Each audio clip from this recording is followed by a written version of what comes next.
pagi, Bu. Pagi. Perkenalkan, nama saya Bidan Tesalonika yang bertugas pada pagi hari ini.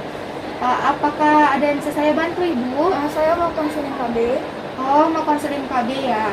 Sebelumnya Ibu udah tahu mau konseling KB apa? IUD. IUD. Ibu Iya. mau konseling IUD atau AKDR ya, Bu? Iya. Nah, Ibu udah tahu belum tujuan AKDR itu apa? Belum. Belum ya? Iya. Berarti di sini saya akan menjelaskan sedikit tentang kontrasepsi AKDR, yaitu adalah metode kontrasepsi yang mengandung hormon dan berbentuk seperti huruf T dan dimasukkan melalui vagina. Apakah Ibu udah paham? Nah, itu tadi mengenai singkat tentang metode AKDR. Sebelumnya, Ibu harus mengenali jenis-jenis KB, yaitu ada metode KB alami, itu ada NAL, Langer cervix, kalender, suhu, basal, dan sistem termal. Ada juga KB yang mengandung hormon seperti pil KB kombinasi dan cincin vagina. Ada juga KB kontrasepsi progesterin yaitu pil, implan, dan AKDR, ada juga suntik. Metode baris seperti kondom, diafragma, dan spermasid. Yang terakhir ada kontrasepsi mantap seperti blacktomy dan vasectomy. Nah, baiklah Bu, di sini saya sudah menjelaskan metode AKB atau AKDR dan metode lainnya. Apakah Ibu tetap menggunakan metode AKDR atau ganti yang lain, Bu? Tetap. Berarti tetap ya, Bu ya.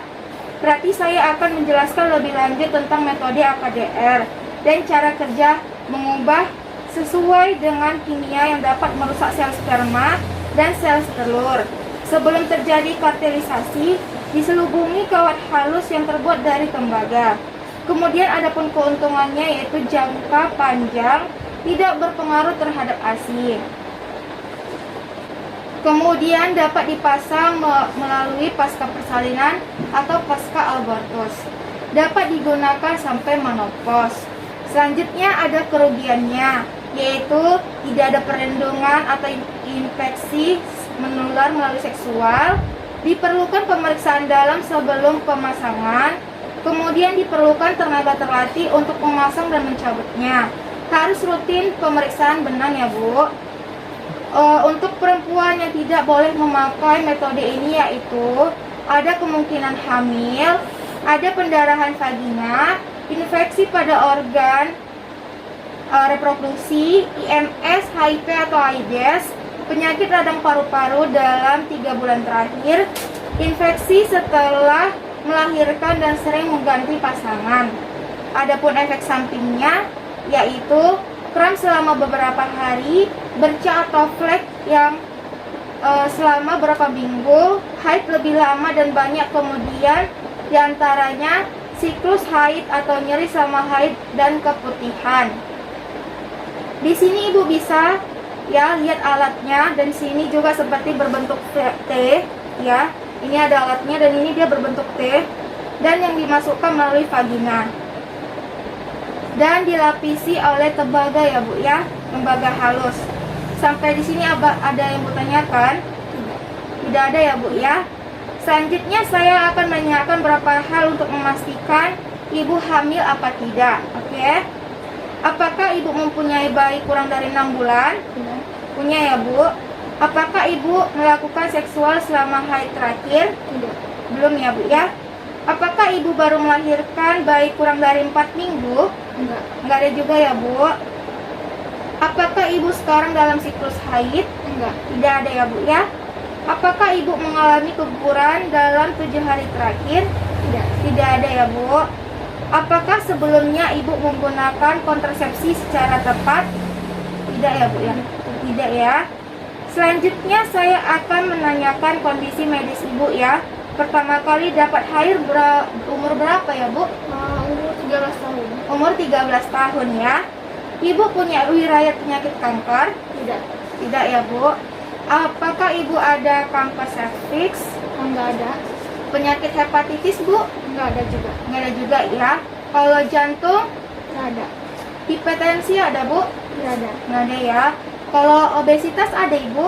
Enggak, Bu. Enggak ada ya. Diabetes juga ada, Bu? Enggak. Enggak ada. Ibu merokok? Tidak. Tidak ya. Suami Ibu merokok? Enggak. Enggak juga ya Bu ya. Sakit kepala? Enggak ada. Enggak ada juga. Kalau HIV atau IMS ada? Enggak ada. Enggak ada ya. Penyakit radang panggul? Tidak ada. Tidak ada. Sepsis ada Bu? Enggak. Enggak ada ya Bu ya. Berarti semuanya aman ya Bu. Berdasarkan penapisan dan keadaan medis Ibu, Ibu cocok memakai kontrasepsi ini ya Bu, atau kontrasepsi AKDR.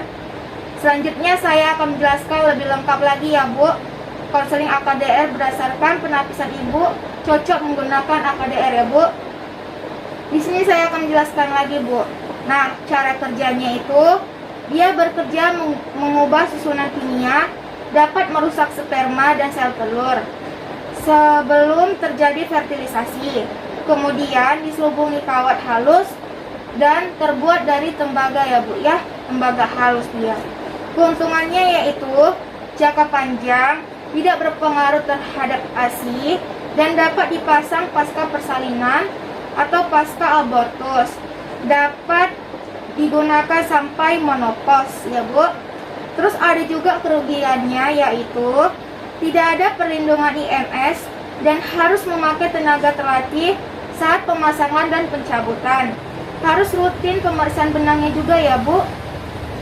Yang tidak boleh memakai AKDR yaitu kemungkinan hamil, peradangan vagina, infeksi pada organ reproduksi, IMS, HIV atau AIDS, dan penyakit radang panggul dalam 3 bulan terakhir. Infeksi pada genitalia dan sering mengganti pasangan ya Bu. Nah, di sini juga ada efek sampingnya yaitu kram beberapa hari, bercak atau flek hitam selama seminggu, ada haid lebih lama dan banyak, kemudian di antara siklus haid atau nyeri selama haid dan keputihan.